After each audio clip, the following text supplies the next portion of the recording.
días, compañeros maestros, directores. Bueno, yo les voy a exponer el tema de ética docente, aprovechando que en cada consejo se tiene que ver algún tema, y pues este también es un tema que a mí me pidieron de la maestría inicial, pues aprovecho las dos cosas, aprovecho de poner el ahorita que es el consejo, y de paso lo aprovechamos. Bueno, primero, para empezar esta actividad, les voy a repartir una hojita, la van a dividir a la mitad con su compañero de junto, y de un lado quiero que me anoten a qué maestro recuerdan de toda su educación, de la primaria, de la secundaria, de la preparatoria, de la licenciatura, de todo lo que hayan estudiado, a qué maestro o qué maestros recuerdan más y por qué los recuerdan. Y del otro lado, de la mitad de su hojita, quiero que escriban cuándo, cómo o por qué se decidieron a ser maestros. ¿Cuándo? O sea, ¿qué fue lo que les gustó? ¿Qué fue lo que los motivó a tomar la decisión de dedicarse a la docencia? Entonces, les puedo repartir la cita.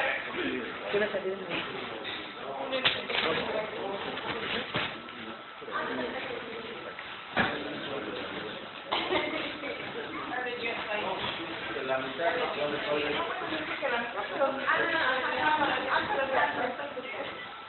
¿Hago un escrito breve?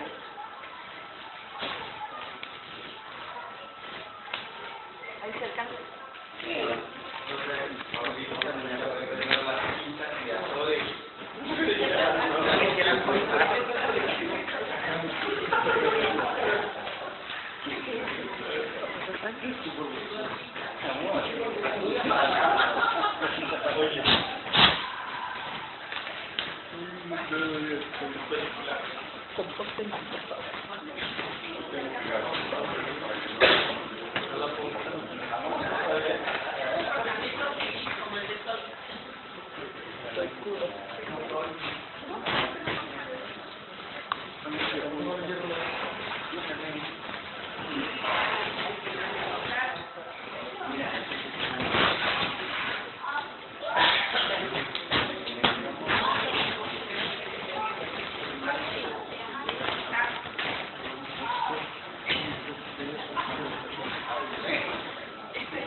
¿Cuándo, cómo o por qué se decidieron hacer?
Recuerdo haber sido de maestro que trabajaron muy bien.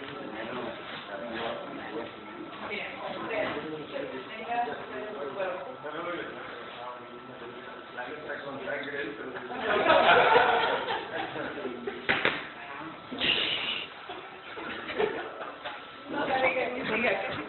dejar que todos los directores son iguales.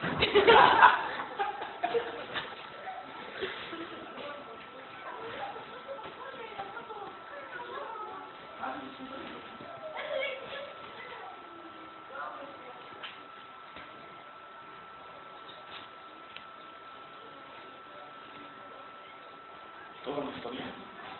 Tiene una hoja y no me alcanza.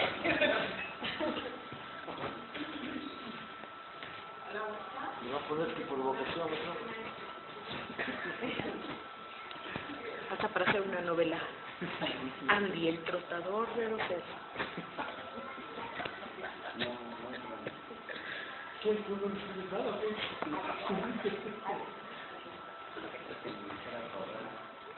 Así le gusta que le diga. Andy. Andy para los cerros.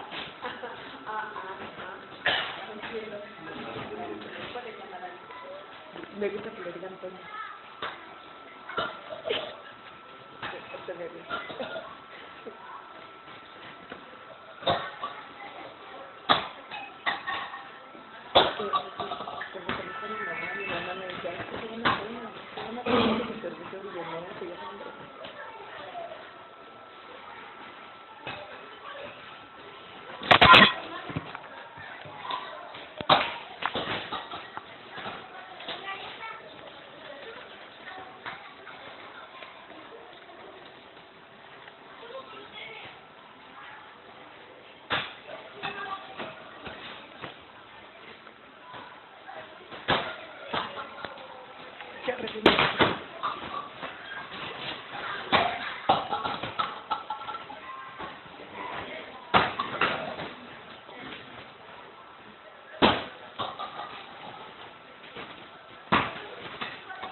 Veo que ya concluyeron, entonces vamos a iniciar con las participaciones.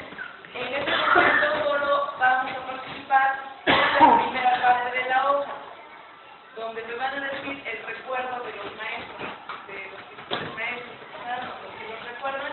Vamos a iniciar la mitad del grupo va a participar ahorita y la otra mitad va a participar en el otro momento con la parte de la hojita. Yo sé que como los niños, a cada participación le traje un pequeño obsequio que es una calcomanía, para que los que quieren les llevamos el maestro. Entonces, iniciamos con participaciones voluntarias. Después de tener 38 años de servicio, ya la memoria ya empieza a fallar. Ahorita tratando de recordar a mi maestra, no sé si recuerdo perfectamente, físicamente viene en mi memoria mi maestra de primer grado. La recuerdo alta como la maestra Estela, morena porque era de Veracruz, con unas solitas como usted. Siempre llegaba la maestra, muy dedicada. No sé cómo, pero desde que me enseñó a leer, me enseñó a leer en primer grado. ¿Le enseñó? En quinto recuerdo mucho a mi maestro Tomás. Ese maestro fue el primero que me abrió la cabeza con un compás. Sí. Imagínense cómo lo recuerdo, pero lo recuerdo. En secundaria hubo un maestro que marcó mi vida. Gracias a él, yo me dediqué mucho al deporte. Gracias a él, tengo algún negocio por inducción de él. Se llamó Arturo. ¿Sí? Y él era un maestro, quizá no tan delicado, pero sí muy comunicativo. Siempre estaba, ¿qué te has estado? ¿Qué es lo que necesitas? A todos nos ponía una atención personalizada y éramos 40 y tantos. ¿Cómo decía? Pensaba. En la normal, también dos personas que marcaron definitivamente el estudio fue la maestra Emma y la maestra Isla, quizá alguien las recuerde. Por allá, una viejita que dice, quiero que sin medias, maestra. Las maestras no pueden venir sin medias. Usted no puede venir sin corbata. A lo mejor la recuerda de bien pero nos traía a raya. Y si alguien una planecida más, no era de tachar, era esto me lo voy a usar. Sí. Y eso nos hacía hacer las cosas bien, o mejor por lo menos. ¿Sí? Fueron las dos maestras que creo que va a descansar. De los compañeros maestros siempre trato de buscarle lo bueno a cada uno. Y todos tienen algo bueno, algo que aprender. Pero a quienes admiro aquí, ustedes lo conocieron, a Rodrigo, nuestro Rodrigo. Si se acuerdan de él, alguien, era un maestro que tenía una habilidad para enseñar, que le daba una comisión, estaba trabajando con sus niños, estaba haciendo un dibujo y estaba atendiendo una junta de padres de familia. Su habilidad para trabajar, y le dio un grupo que según la compañera anterior era problemático, que los padres no apoyaban, y él dice, mire cómo apoya. Y sí, en verdad, los padres estaban ahí, acá. El maestro Rodrigo y otro maestro que era similar a él, un maestro que conocí en la escuela que se llamaba Lucio Noía, de Lagunillas, no sé por dónde está, pero muy buenos compañeros para trabajar. Yo no digo que los demás que hay por ser son malos, hay muchos compañeros que se destacan en una o en otra cosa, pero esos dos, mis respetos para su forma de trabajo. Son los que digo. Muy bien, profesor Guido. ¿Participación? Ahora sí, vamos a continuar con el tema de la ética docente. ¿Por qué les hice esta pregunta? Porque necesité que recordaran a sus maestros.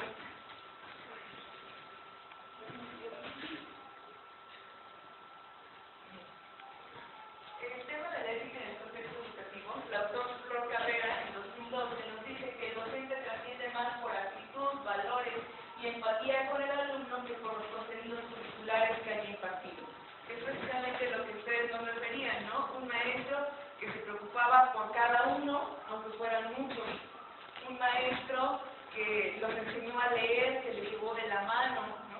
Entonces ustedes recuerdan esas acciones, cómo eran los maestros con ustedes, que tenían cierta empatía, que ustedes sentían ese cariño, ese aprecio de los maestros, y también recuerdan a los otros maestros que no fueron buenas personas con ustedes, que incluso les llegaron a pegar, como el propio Paulino, que le abrieron la cabeza, o los maestros que los castigaban a uno por todo.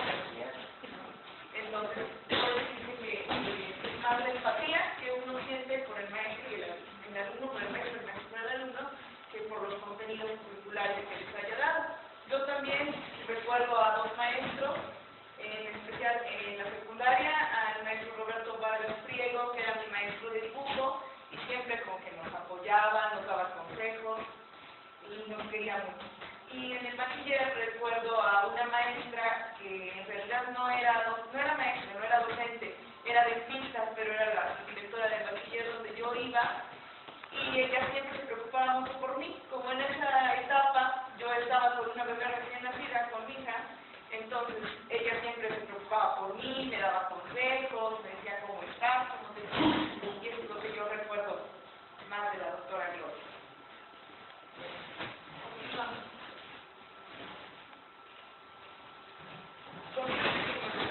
¿Alguien me hace favor de leer el concepto de lo que es la ética? Concepto y menciones. La ética docente se refiere a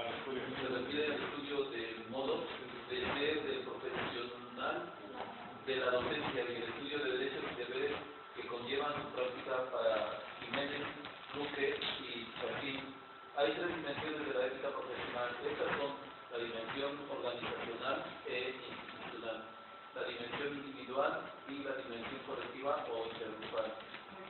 Entonces, la ética es la forma de ser, de cómo nosotros como docentes nos comportamos, pero también incluye nuestros derechos y nuestros deberes, porque ya sabemos que no nada más es tener derechos, todo para mí, todo para ti, no, también debemos de corresponder con algo. Y según estos tres autores, existen estas dimensiones. La dimensión organizacional e institucional se refiere a la ética que viene desde la Secretaría, de la Secretaría pasa a la jefatura, de la jefatura a la supervisión, de la supervisión a los directores, de los directores a los docentes. Es toda una organización. La dimensión colectiva o intergrupal se refiere a las relaciones interpersonales, cómo nosotros como docentes nos llevamos con nuestros compañeros docentes, con nuestros directivos, con nuestro supervisor, con todo el personal, con el personal de apoyo, con el personal de intendencia. Y la dimensión individual, esta ya es la personal, la de cada uno de nosotros. Les voy a hablar más acerca de la dimensión individual. La dimensión individual se refiere al compromiso social de la profesión docente, abarcando aspectos como la formación profesional, la formación en los estudiantes y la evaluación. Recordemos que la formación profesional es muy importante, porque como la frase que les puse ahí, quien se atreve a enseñar nunca debe dejar de aprender. Nosotros debemos ser los primeros que estemos dispuestos a seguir preparándonos, a seguir aprendiendo, porque si no, ¿cómo somos capaces de exigirle a los niños que ellos se aprendan si nosotros no estamos en esa disposición? Luego, la formación de los estudiantes, es lo que les decía, comportarse siempre con ética, tratar bien a nuestros alumnos, y la evaluación, porque lo que no se evalúa, lo que no se mide, no se puede mejorar.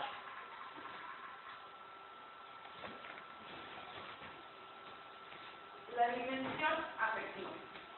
Bueno, aparte de las 4 dimensiones que existen en la educación, que son la técnica pedagógica, la administrativa, la organizativa y la de participación social, yo considero que hay otra dimensión, la quinta dimensión, que debería de ser la dimensión afectiva, porque esa no es así tan explícita, sin embargo todos sabemos que existe en el currículum oculto de nuestra institución. El artículo 3, en sus bases filosóficas, nos dice que la educación es laica, gratuita, obligatoria y ahora con calidad. Pero esa calidad, ¿cómo se va a dar? No depende nada más de los contenidos curriculares que los alumnos aprendan. Para que los alumnos tengan los aprendizajes esperados, también es importante fortalecer su dimensión afectiva. Hay una cita que yo recuerdo que dice: ciencia sin conciencia no es más que la ruina del alma.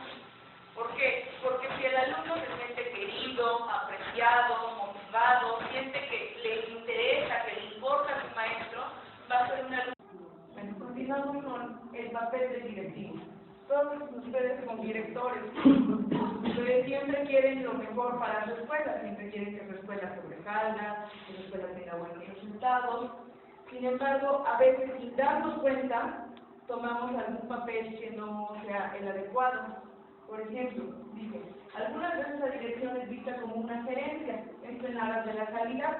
Se centra en tecnología, estructura, sistemas y procedimientos más que en las personas.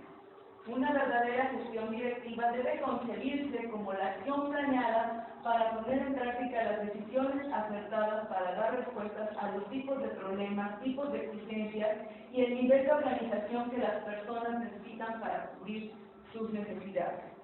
¿Esto qué quiere decir?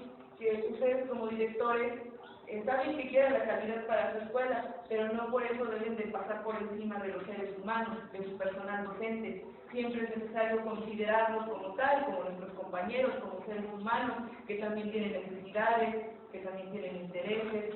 No podemos regresar a las direcciones de antes, que eran totalmente autoritarias, y que nada más yo mando, yo digo y yo impongo, ¿no? Porque recordemos que un verdadero líder no es por imposición, un verdadero líder es por convicción, un verdadero líder influye, motiva a que los demás se comporten o realicen las acciones que él considera necesarias y pertinentes para la mejora, no nada más que él las impone.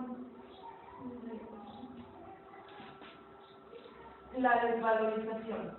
Bueno, actualmente nos encontramos frente a una pérdida de valores, la despersonalización, la desvalorización y la deshumanización. En todo esto incluye la globalización, la modernización y también la tecnología. Cada vez las relaciones son más impersonales, tal vez ya no. Ahora, vamos con las competencias emocionales y los valores en los sectores educativos.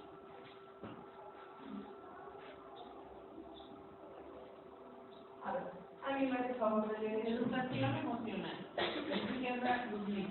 La educación emocional es un proceso educativo continuo y permanente que pretende potenciar el desarrollo emocional como complemento indispensable del desarrollo cognitivo, constituyendo ambos, cognitivo y emocional. Los elementos que Debería que fuéramos de 8 en todo, o de 9 en todo, y no de 10 en lo que es la situación profesional y como seres humanos podemos establecer. Entonces la doctora me vino a la mente esto, de que yo creo que la deshumanización del humano, o sea, el humano, el ser humano ya no es humano, sino que se ha deshumanizado totalmente. Primero yo, luego yo, después yo. Y como dicen muy seguido esa frase, de que yo de mi casa, pues yo de la suya, pues qué solución tan bonita, ¿no?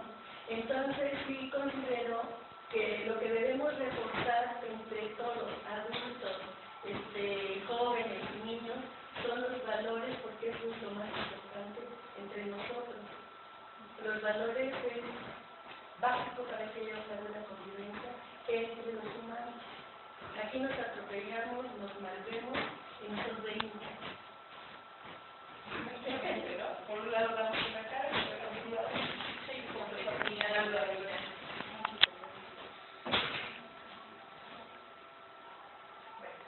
Las competencias emocionales que debiéramos de coger y que debemos de inculcar en los niños, la conciencia emocional, la regulación, la autonomía emocional, la competencia social y las competencias para la vida y el bienestar.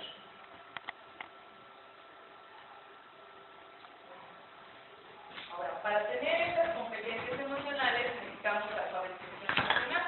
Así como aprendemos español, así como aprendemos matemáticas, también debemos de tener una cierta alfabetización para nuestras emociones. Estos tres autores, Álvarez, González y Sierra, nos dicen que hay tres tipos de programas. Los preventivos, que consisten en las tareas cognitivas y afectivas que van de los 0 a los 5 años. Esa parte es más importante de social porque es cuando el niño se desarrolla en casa. Y por ello cuando llega al preescolar, pues las maestras son muy maternales, los apapachan mucho, ¿sí? Porque los niños necesitan ese tipo de alfabetización. El desarrollo personal o educación psicológica son las habilidades sociales y para la vida, como la comunicación, etc.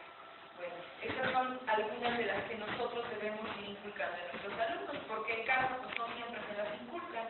Habrá ocasiones en las que sí, los papás los lleven de la mano en este tipo de alfabetización, pero habrá otras veces donde no, donde el niño en su casa vea como el papá golpea a la mamá, donde todos están en pleito, y así como el niño va a crecer. Nosotros como maestros cargamos con esa responsabilidad, que es muy grande, sí, que no podemos hacer tampoco todo, no vamos a hacer maravillas contra lo que el niño ve en su casa, pues no, tampoco podríamos, ¿no? Sin embargo, nosotros debemos de poner nuestro granito de arena, aportar a lo que sea posible para que estos niños tengan una alfabetización emocional. Y resalto la importancia de la comunicación, porque la comunicación es la base de todas las buenas relaciones, es la base para que no surjan conflictos, no surjan problemas, no haya malos entendidos y todos sepamos los entendidos.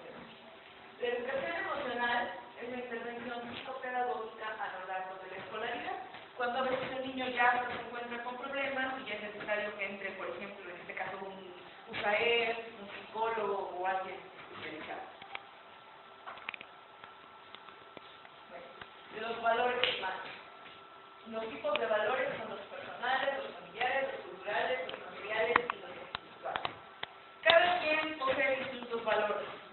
Ahí no nos vamos a meter como en mi escala de valores, a lo mejor yo pongo hasta arriba el amor, o yo pongo hasta arriba la solidaridad.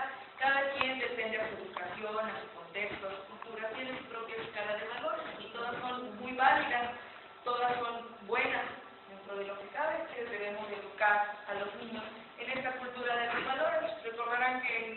años, en ciclos anteriores existía el programa de EXE, ¿no? Que pretendía fomentar los valores, ahora ya desapareció, pero tenemos el proyecto PAS a favor de la convivencia escolar, ¿no? Son algunos tipos de programas que ahora el gobierno trata de implementar para rescatar los valores. Pero recordemos que por mucha teoría que veamos de los valores, yo les digo que los valores son como la gripe y son contagiosos, porque si no los digo yo, si no los practico yo, pues no se los voy a transmitir a mis alumnos ni a nadie. Ahora, el perfil deseable del docente. Un docente, a ver, por favor de leer, un docente. El docente conoce a sus alumnos, sabe cómo aprenden y lo que deben defender. El docente organiza y evalúa el trabajo educativo y realiza una intervención didáctica pertinente.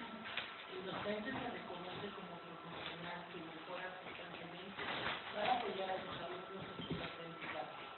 El docente asume responsabilidades legales y éticas inherentes a su profesión para el bienestar de los alumnos. El docente fomenta el vínculo de la escuela y la comunidad para asegurar que todos los alumnos concluyan con éxito su escolaridad. Bueno, en la teoría de varios autores, este debería de ser el perfil deseado de todos los docentes. Sin embargo, a veces nos encontramos con que hay docentes que no precisamente llevan a cabo todas estas situaciones. Y estamos llegando a la desvalorización de la profesión como docente, por eso le pongo. Pero cuando no es así, creo que la desvalorización social de la profesión docente.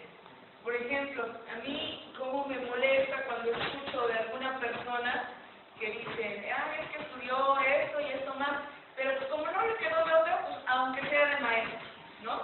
Entonces, a mí me fastidia cuando empiezo a escuchar este tipo de comentarios, aunque sea maestro.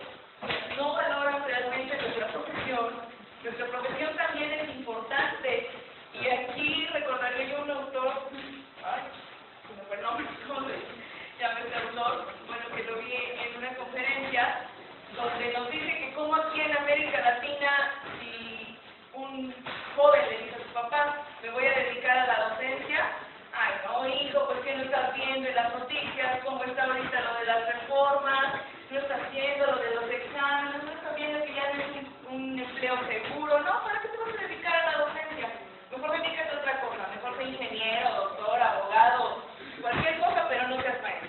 En cambio, en Finlandia, si yo le digo a mi papá, a mi mamá, me voy a dedicar a la docencia, pues casi va a ser una fiesta, porque allá, para dedicarse a la docencia, necesitan tener un puntaje mayor al resto de los demás profesionales. A lo mejor, del puntaje que me pidan, yo quiero ser docente, pero no alcancé ese puntaje, pues entonces me voy de doctor o me voy de arquitecto, porque no alcancé el puntaje necesario para ser docente, porque allá sí le dan esa importancia de que son los que van a formar a su futura sociedad, a sus futuros niños. Ausencia de profesionalización. Pues desafortunadamente vemos docentes que todavía, ya son pocos realmente, pero hay algunos por ahí que se niegan a seguirse preparando. Dicen, no, si yo ya lo veo, ya para qué, ya para qué me preparo, mejor ya me voy. Los estudiantes con bajos niveles académicos, la baja inversión en el componente académico del proceso, la falta de compromiso, sobre todo, y la falta de trabajo de colaborativo. A lo mejor cuando llego todos los días a mi salón, ay, otra vez tengo a ver estos niños, ya no quiero, ya me tienen algo. Falta de compromiso, no estoy realmente comprometido con lo que hago, nada más estoy ahí porque tengo que estar, porque me están pagando, no porque realmente esté yo comprometido con lo que estoy haciendo. Ahora, vamos con el tercer apartado, profesionalización e identidad. Aquí les presento una línea de tiempo de la historia y de los distintos enfoques y visiones de la docencia. Ustedes, bueno, aquí yo creo que ya no les tocó, conocen en mi familia cuando la época de que no era necesario estudiar lo normal, y nada de eso, nada más con salir de la primaria, con saber leer y escribir, pues ya, a las culturales, las misiones culturales. Pero en San Miguel todavía acostumbrado a condiciones culturales. Sí. Después de la religión. Donde nada más con que yo sé leer y escribir, acabé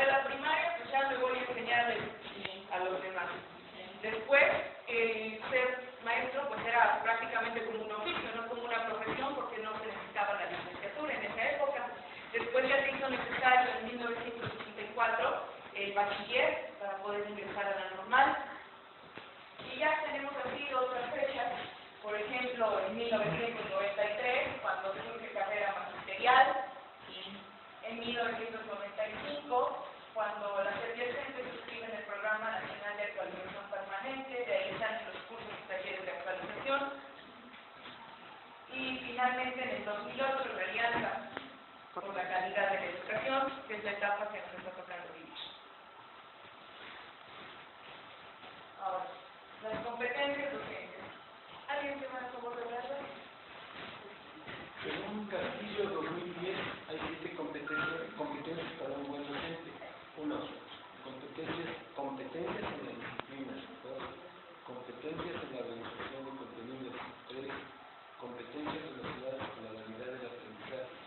4. Competencias en la incorporación de las tecnologías de la comunicación e información. 5. Competencias en la evaluación. 6. Competencias en el área ética. 7. Competencias en el área social. Bueno, pues esas competencias más o menos hemos ido haciendo hincapié en los apartados anteriores. ¿Sí? Esos dos. ¿Avanza? Ahora, el gobierno.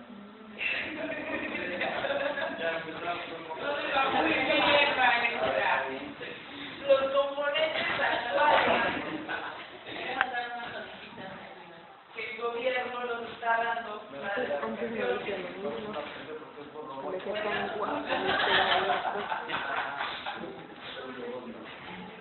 Los componentes actuales que nos establece el gobierno para la educación son la articulación entre formación inicial y formación permanente. Esto lo podríamos resumir en el sistema de tutorías, que son del primer año de servicio, de que va un seguimiento y una tutoría. El programa de estímulos económicos, que ahora es el programa de la función por incentivos, que apenas va a iniciar, ¿no? Con los nuevos niveles que son cada uno al K7, ¿no? Y que va a aumentar, se supone que hasta el 180, 170% nuestro salario. Y realmente, bueno, el salario mínimo yo creo que sí. Bueno, si pasamos primero todas las trabas que nos ponen, ¿verdad? La pedagogía centrada en el aprendizaje del alumno, porque recordemos que hoy lo más importante es el alumno, cómo el alumno aprende. Si realmente yo conozco, yo sé cómo aprende mi alumno, no que yo adaptarme al alumno, no que el alumno se adapte a mí. La práctica profesional sujeta a evaluación, bueno, que ya es el tema que está en moda, no está en moda.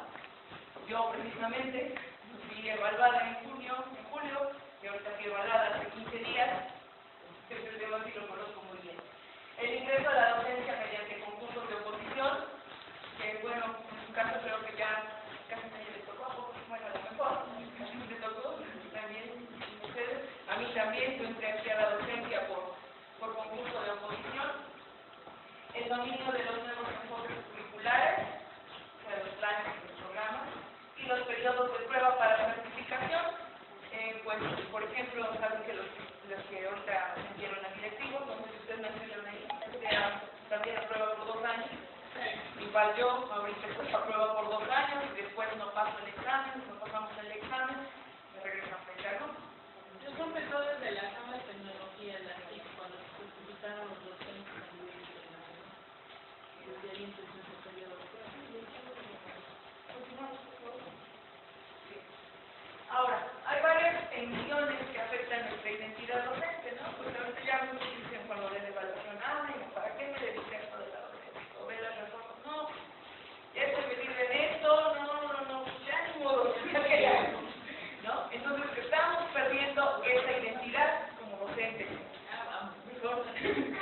Ya no estamos tan conformes, o los maestros ya más grandes dicen, no, pues yo ya me formé jubilo, ya no quiero tener que ver nada con esto, ya no quiero ni saber. Entonces, para este autor, para el 2007, nos dice que está influyente transitar de los modelos tradicionales, rígidos y memorísticos a los actuales que incluyen lo local y global con relación a lo cotidiano. ¿Por qué? Porque ahora la educación es global, entraron las TIC, como lo decía la maestra Leona ahí,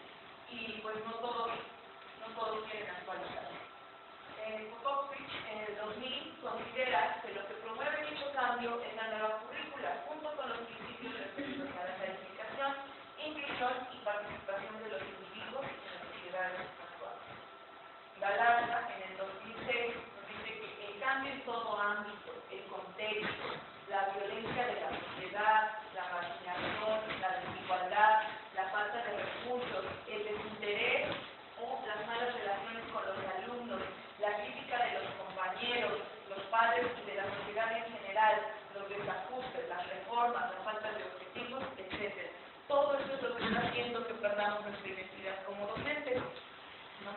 Por ejemplo, ya no sabemos cuándo alguien va a decir que estamos haciendo algo malo, y pues ya por eso somos culpables, ¿no? Porque demostremos lo contrario, ¿no? Entonces, a nosotros, ¿quién nos defiende?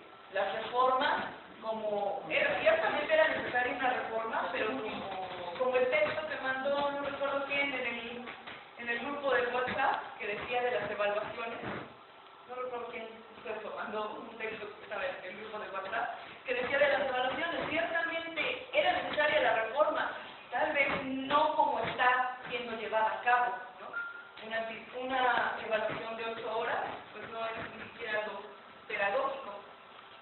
Entonces, sí era necesaria, pero no de la forma que está siendo aplicada.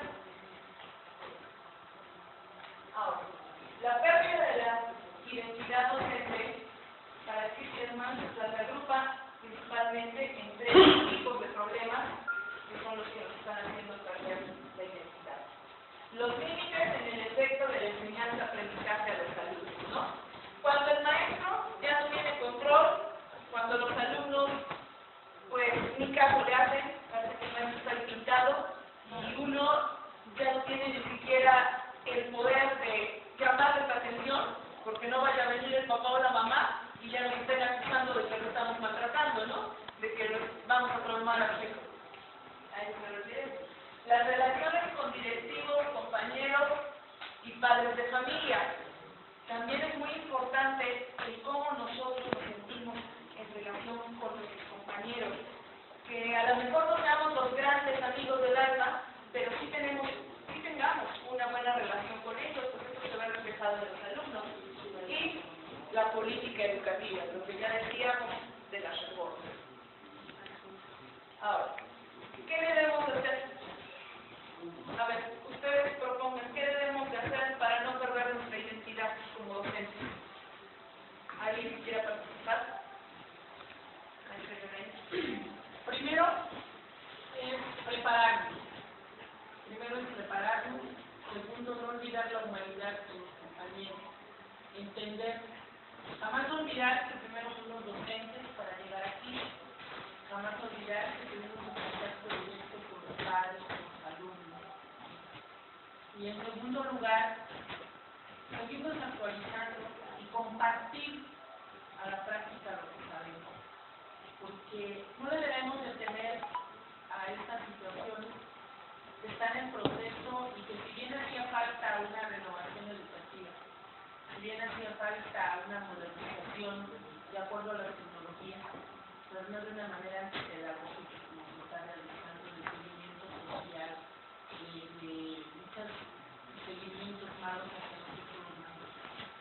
Porque no todo lo que se hiciera no todo lo que se hiciera algo maléfico, porque ahí están los grandes profesionistas. Aquí estamos nosotros, por ejemplo, aquí estamos nosotros, que hemos sido maestros, no de 10, porque siempre nos falta aprender algo. Yo en la normal aprendí que los niños, los alumnos siempre tenemos el 8. En la escuela tienen el 9, porque siempre les falta algo. El 10 jamás es para lo que ya no falta aprender. Eso a mí me lo enseñaron. Y creo que sí nos hace falta. Pero también, desde el momento en que se hacen las reformas, se debe de reformar algo económico, algo real, y no poner en peligro nuestra estabilidad de la educación. ¿Por qué? Porque si bien somos evaluados, debemos ser capacitados a lo que nos falta. No nada más nos evalúan y nos dicen, eres no idóneo, pero no idóneo ¿por qué? ¿O en qué? Porque no soy no idóneo en todo, a menos que haya un retrasado mental, ¿verdad? Entonces, creo y digo que nuestras grandes autoridades no son las idóneas para estar donde están, porque ni siquiera conocen el sistema educativo. Entonces, deben de ser maestros como nosotros, maestros que se han preparado, que han ido a la educación, el día que suceda esto, creo que en verdad vamos a cambiar. Pero cuando todo es por situaciones para molestar y distraer a la sociedad, porque siempre la sociedad... Bueno, yo igual que el súper, quisiera también un poquito de la maestra Eleonay, que igual a mí no me da miedo la forma o la política educativa que se está llevando, porque si bien es cierto no es una reforma, no es una reforma educativa, es una reforma política, una reforma laboral a los docentes. A donde yo le tengo miedo es a la corrupción, igual que el documento que se está haciendo, ¿no? Yo me puse a checar los resultados de algunos, desde maestros, apoyos técnicos, bueno, es el análisis dentro de la escuela, y digo, bueno, ¿por qué siguen estando algunos? Sigue la corrupción, dice el maestro, no se está haciendo, a veces hablamos bien bonito, y lo que estamos llevando a la práctica no es. ¿Quiénes no? ¿Cuántos directores dijeron que los iban a mandar lejos, que los iban de acuerdo a las necesidades? Y eso no ha sido cierto.